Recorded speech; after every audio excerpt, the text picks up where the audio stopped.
Kita dari kelompok 1 kali ini sudah sampai di Monumen Pancasila Sakti. Boleh.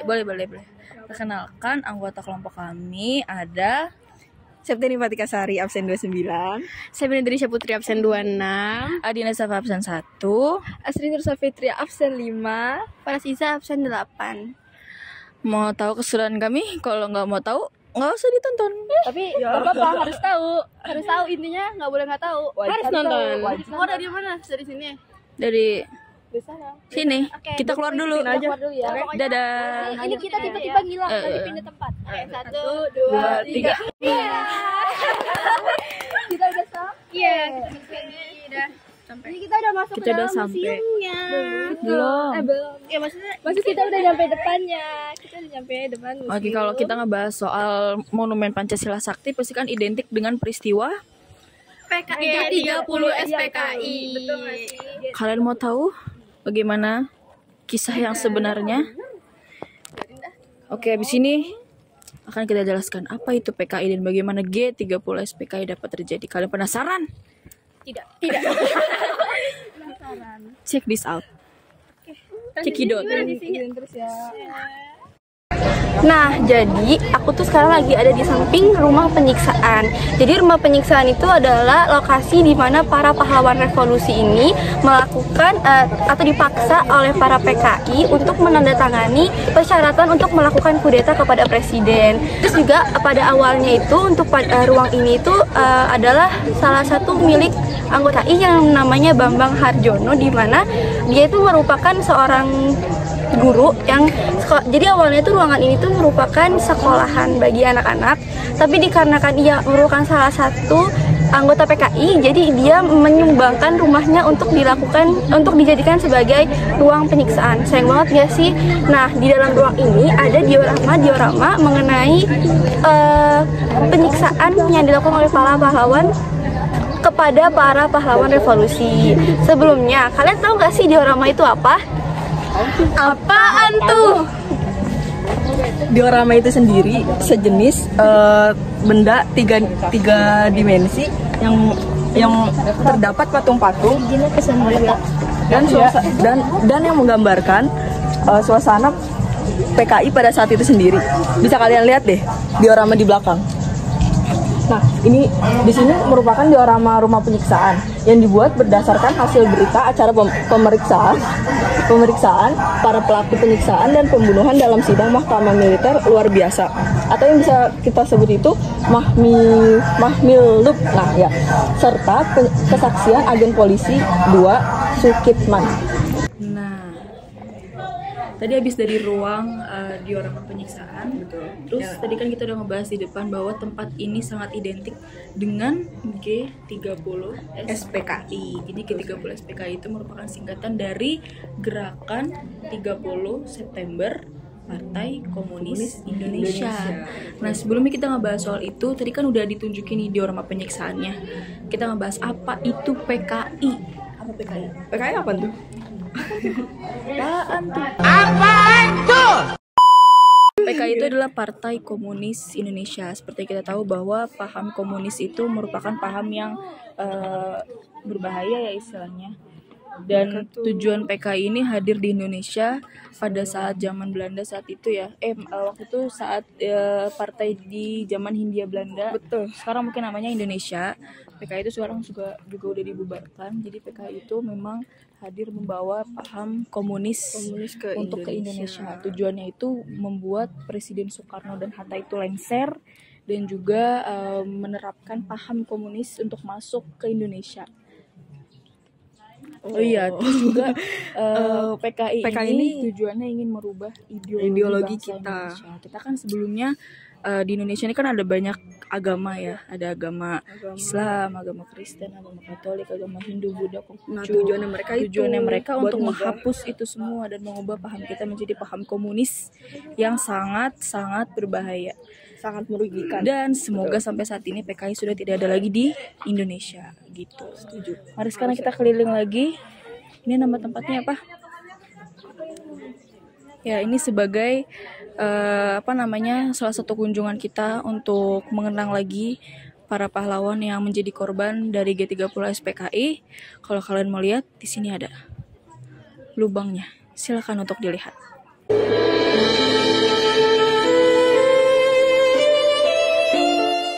Nah, jadi ini kita tuh lagi ada di depan pos komando. Nah, pos komando ini itu merupakan salah satu bukti sejarah yang ada pada museum ini, yang dimana itu merupakan tempat peristirahatan atau tempat diskusi para PKI. Di sini tuh ada beberapa barang bukti yang dimana itu memang replika ataupun ada yang nyata. Nah, kalau kalian penasaran, kita ke dalam yuk.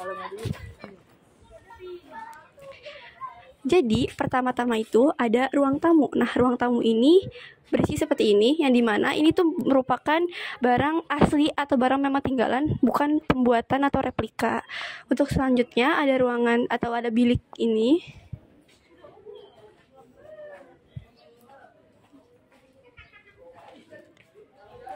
Ada seperti mesin jahit, terus ada juga lemari, dan juga ada meja-meja yang lain, serta ada penjelasan bahwa koleksi ini merupakan bukti sejarah dan di mana ada yang memang replika ataupun memang peninggalan asli dari pada masa PKI itu sendiri.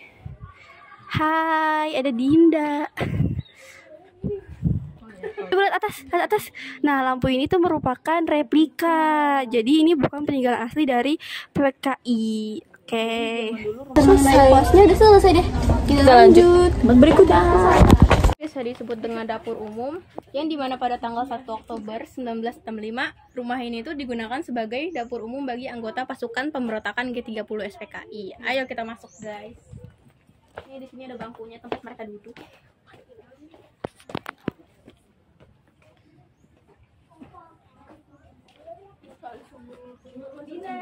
Nih, di sini banyak bangku. Halo, balai. Iya, ini biasanya disebut balai. Ini kayak buat ini apa ya? Kamarnya nggak sih? Iya, itu ada ranjangnya cuma nggak ada kasurnya. Terus ada lemarinya juga. Jadi koleksi ini merupakan bukti sejarah dari peristiwa sebelum dan sesudah G30 SPKI yang terdiri dari meja atau kursi, almari, tempat tidur, wajan, dan dandang. Terus replikanya itu ada balai, lampu tempel, tempayan, tungku, gayung, dan rak piring.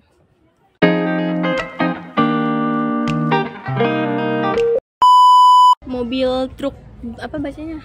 Dodge tahun 1961 nomor polisi B2982 ini adalah replika kendaraan jemputan PN Arta Yasa, sekarang divisi cetak uang logam Perum Peruri, yang dirampas oleh pemberontak G30 SPKI di sekitar Jalan Iskandar Syah, daerah Blok M, Kebayoran Baru, Jakarta Selatan.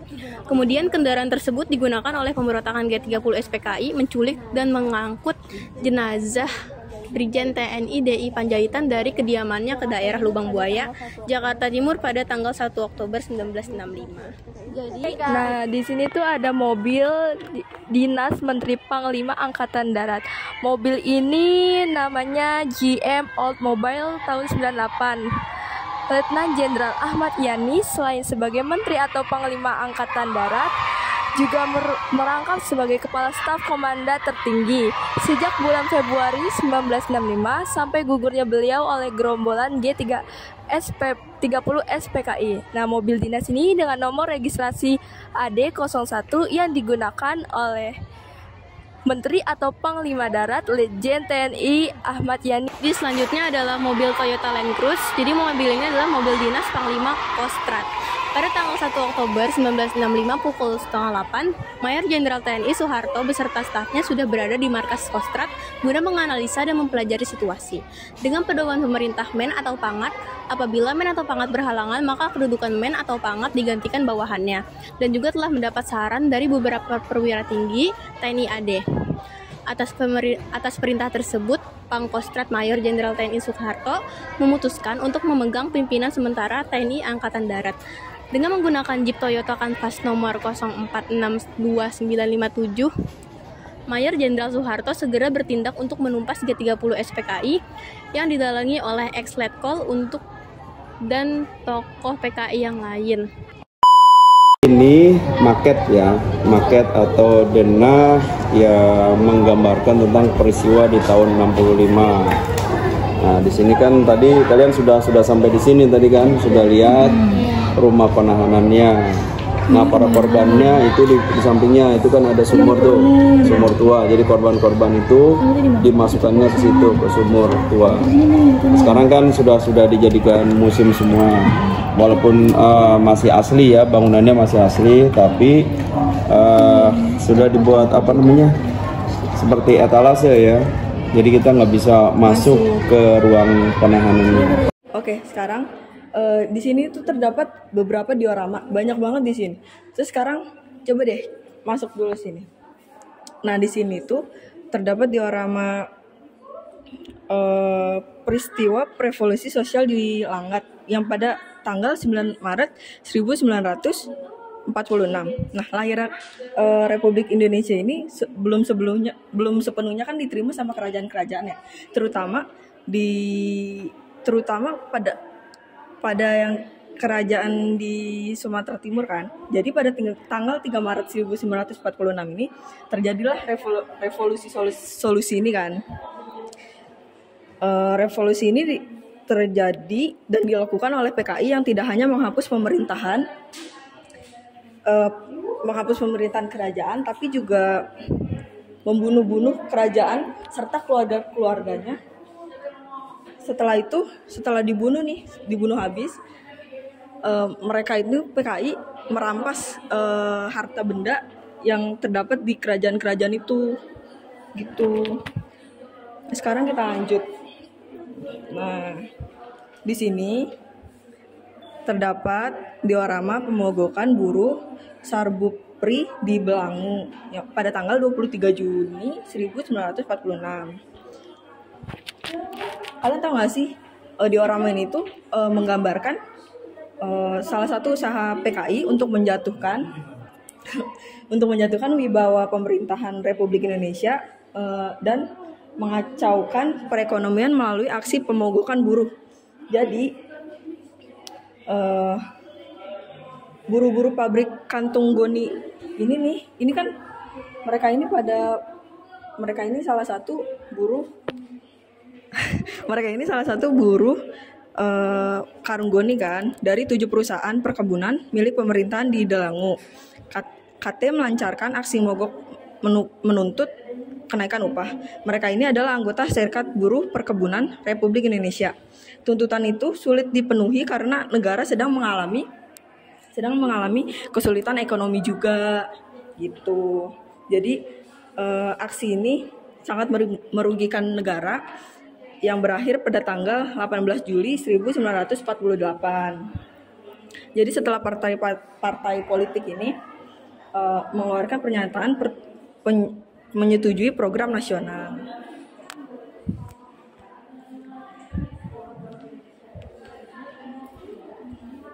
Selanjutnya, yang bisa kalian lihat ya, diorama selanjutnya ini ada pengacauan Surakarta. Jadi berbagai aksi fitnah dan adu domba yang dilakukan PKI ini di daerah Surakarta, salah satunya itu terjadi pada malam tanggal 19 Agustus 1948. Jadi ketika bertanggung pasar malam dalam rangka Hari Kemerdekaan Republik Indonesia. PKI ini membakar ruang pameran jawatan pertambangan di Taman Suwadeni.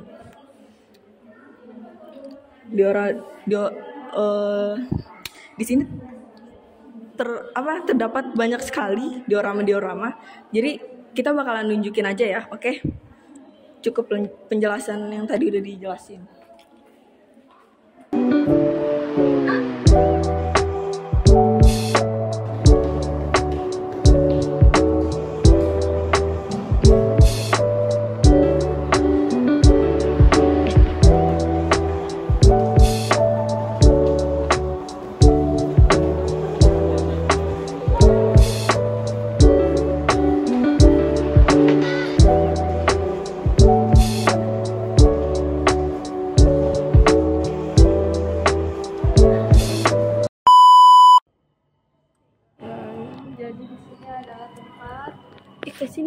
tempat baju-baju bekas yang masih ada bekas darahnya oleh para korban PKI. Di sini tuh ada foto-foto jenderal-jenderal korban yang telah dibunuh oleh PKI. Ada Letjen TNI Ahmad Yani, ada Mejen TNI Suprapto, ada Mejen TNI MT Harjono, ada Mejen TNI S Parman, Brigjen TNI DI Panjaitan, Brigjen TNI Sutojo, Letu CZIP Atendean, Kolonel INF Katamso, Letkol INF Sugiono, dan Brigadir Pol KS Tubun. Mereka ini adalah para korban kekejaman dari PKI. Beda ya. Kalau misalkan kalian bisa merasakan langsung masuk ke sini, sebenarnya dari ruangan depan masuk ke dalam itu nggak semuanya sih mungkin bisa merasakan, tapi memang pengap, terus juga beda aja gitu tiba-tiba masuk sini, atau mungkin karena dia tertutup ruangannya dan dia itu nggak ada AC-nya. Sebenarnya tadi mati ya AC-nya ya. Sekarang kita udah keluar lagi buat masuk ke apa namanya ini? Pakaian, ruang pakaian. Ya, ruang pakaian. Para korban. Ada yang tangga miliknya yang. Ya. Ini ada teman-teman semuanya. Halo. Oke, jadi di sini kita bakal ngelihat pakaian-pakaian bekas para korban, yang dimana masih ada beberapa yang ada bercak darahnya. Oke, jadi di sini tuh. Ini adalah baju dari Ajudan Menkohankam. Misi ya, maaf. Ya, seperti ini. Ayo kita ganti ke sampingnya, kita move. Ini ada baju pakaian dari Ade Irma yang memang waktu itu tertembak oleh PKI. Dan ini ada semacam koleksi pribadi dari Letu Pire Andreas Tendean.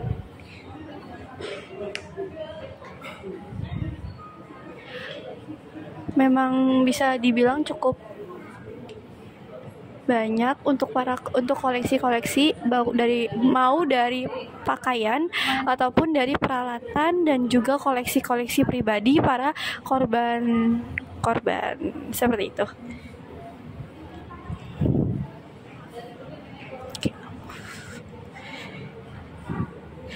Di sini ada baju Letnan Sugiono, dan di sini ada potret mengenai keadaan jenazah waktu ditemukan. Walaupun masih tidak terlalu terlihat dengan jelas ya, tapi memang dikarenakan sudah cukup lama. Dan ini adalah baju Pak Katamso, dan di sini bisa dilihat ada bercak-bercaknya juga. Permisi Pak, maaf, permisi ya Pak. Maaf ya Pak. Oke, kita move. Di sini ada Mejen Suprapto. Bisa dilihat ini adalah noda darah yang masih menempel pada kemeja dan juga sarung milik Jenderal Suprapto. Dan ini merupakan salah satu bukti sejarah dari keganasan G30 SPKI. Dan juga ini adalah kemejanya. Maaf ya Pak. Dan juga dari riwayat hidup dari korban tersebut.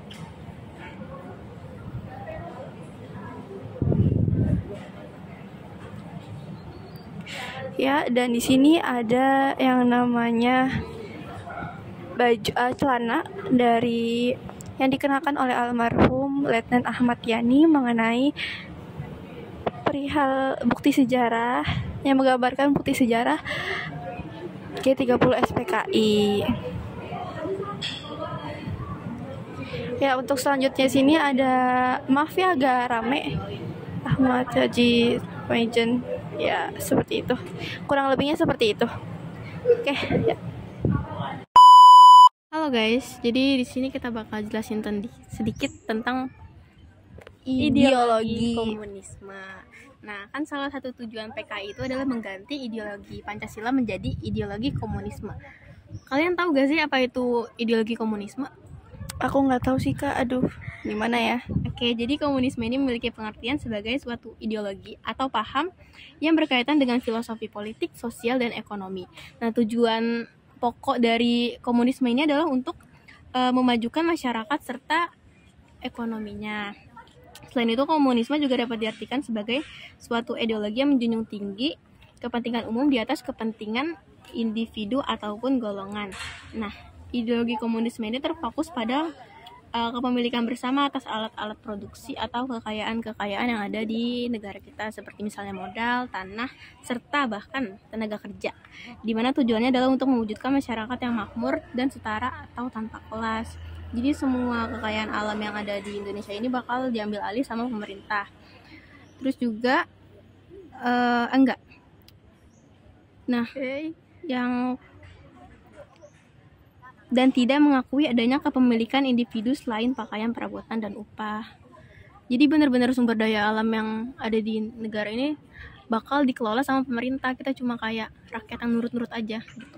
Iya, jadi di sini tuh emang tujuan dari ideologi ini tuh adalah kemakmuran rakyat, di mana itu untuk stratifikasi sosialnya itu semua rata. Jadi nggak ada lapisan-lapisan masyarakat, di mana itu nggak ada yang emang si golongan atas atau golongan bawah ataupun golongan menengah gitu. Jadi emang di sini difokuskan untuk kemakmuran rakyat. Sebenarnya untuk ideologi ini memang ada dampak positif ataupun negatifnya, tetapi dikarenakan dengan cara pembawaan yang salah, sehingga dari dari untuk internal Indonesia sendiri itu sudah menolaknya. Nah, tadi kan kita udah keliling-keliling diorama, udah keliling dari bagian tempat-tempat monumen Pancasila Sakti. Nah, pasti banyak banget sejarah-sejarah yang kita ketahui di sini, pelajaran-pelajaran baru yang kita ketahui di sini. Bahkan yang tadinya kita nggak tahu, jadi kita tahu bagaimana PKI ini selama di Indonesia terjadi. Nah, kira-kira apa sih yang harus kita lakukan agar ideologi komunis ini tidak berkembang di Indonesia? Nah, caranya itu agar kita meningkatkan rasa kebersamaan dan pastinya kesatuan untuk warga Indonesia dengan warga Indonesia yang lainnya, pastinya untuk sesama. Karena PKI ini muncul karena adanya pemberontakan, perbedaan pendapat antara komunis dan bukan yang komunis. Sehingga terjadilah pemberontakan PKI terjadi di Indonesia karena adanya suatu penyimpangan terhadap ideologi negara kita. Nah, yang kedua itu kita harus meningkatkan dan memperdalam hakikat dan makna dari Pancasila sendiri, di mana Pancasila itu adalah dasar negara kita.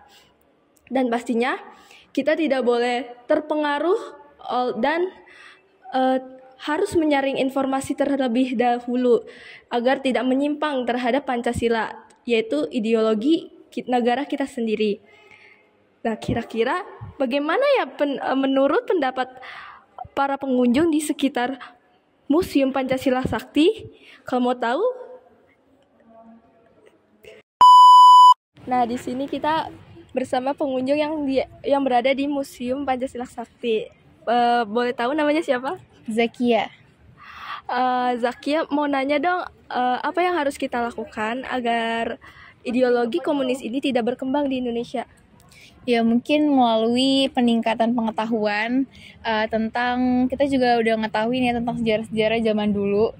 Nah, gimana caranya biar dia nggak berkembang lagi, dengan cara ya kita bisa berpikir dan bertindak dengan baik.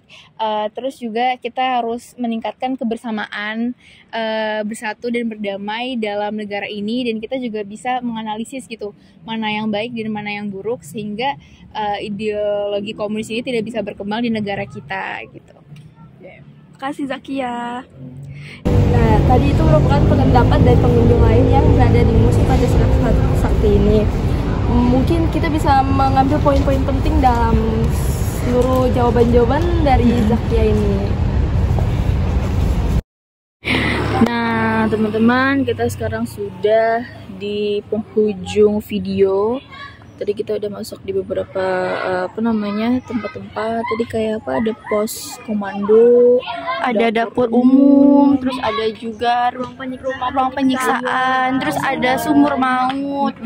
beberapa diorama. Iya betul. Nutupin dong Mbak. Oke, boleh lah, boleh. Terus juga tadi kita nonton film. Betul. Kita juga nonton film, tapi nggak ada klipnya karena emang terlalu gelap dan juga kita emang fokus nonton. Dur gitu isinya. Experience-nya gimana buat Bina? Oke, Bina, selama ada di sini. Kenapa gue? Oke, Bina nggak bisa ngomong ternyata guys. Bina nggak bisa ngomong. Enggak. Jadi menurut aku di sini kayak seru banget sih. Ada pengetahuan baru lah. Ada ilmu-ilmunya gitu. Rating buat tempat ini berapa?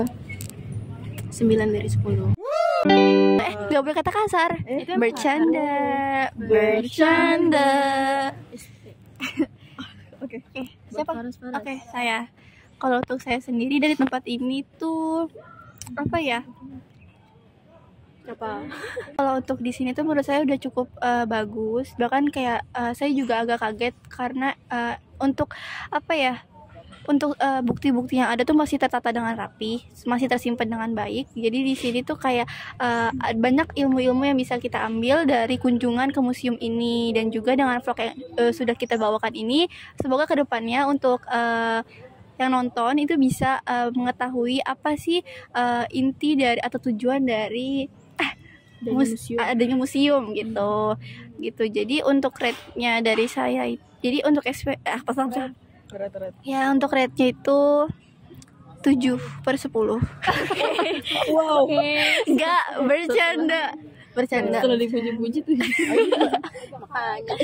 Enggak, jadi sebenarnya tuh di sini tapi tuh kayak ada beberapa tempat yang memang aura itu mencekam. Jadi kalau untuk di sini tuh mungkin 7,5/10. Karena auranya ya. Iya, karena auranya tuh kayak apa ya, bikin ada beberapa tempat yang bikin badan kita sampai ngilu kayak ke bawah gitu.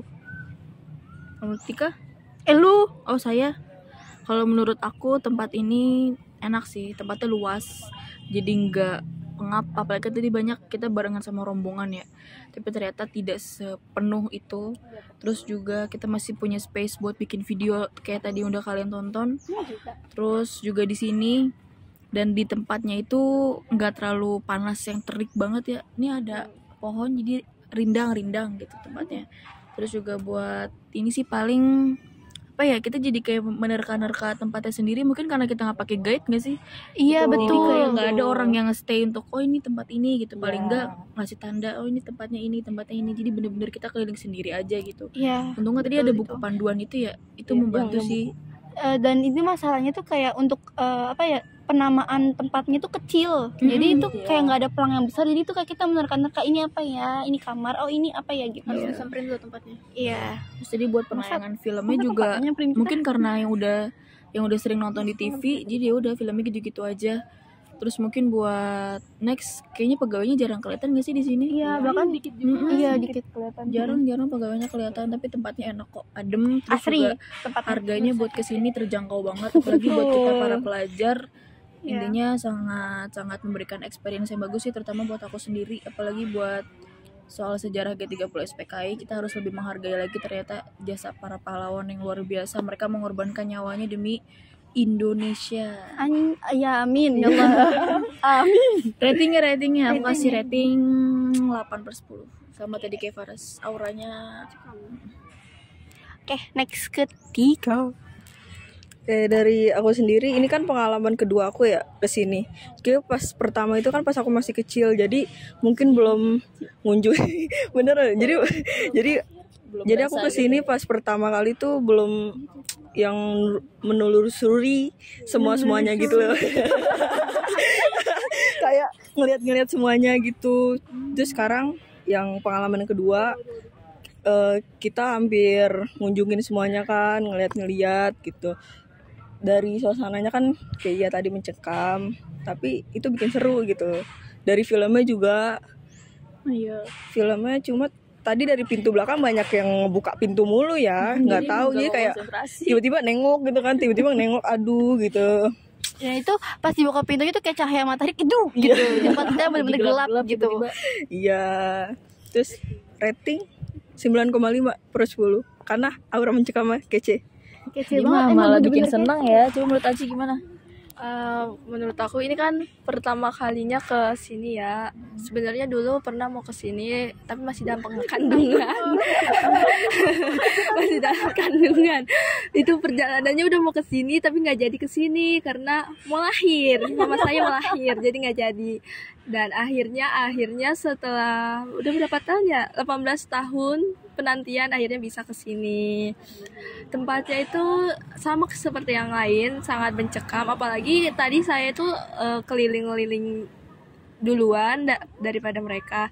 Dan itu pas sendirian itu di dapur umum tuh bener-bener mencekam banget karena iya beda banget auranya, kayak masih ada di zaman-zamannya mereka itu di zaman itu ya. Iya, bener-bener itu tuh ruangnya bener-bener mencekam banget di dapur umum. Bukan dapur umum aja sih sebenarnya, tapi yang lain itu mencekam juga ya, tapi yang paling mencekam itu di dapur umumnya sendiri. Terus juga kalau untuk filmnya itu, penayangan filmnya agak mengerikan ya kalau menurut saya yang nggak terlalu suka penganiayaan kayak gitu. Soalnya iya, karena tidak berani menonton genre seperti itu, soalnya suka kebayang-bayang. Terus kalau untuk tempatnya itu luas banget, bener-bener luas. Bahkan pas jalan itu kalau bisa dikasih kendaraan kali ya.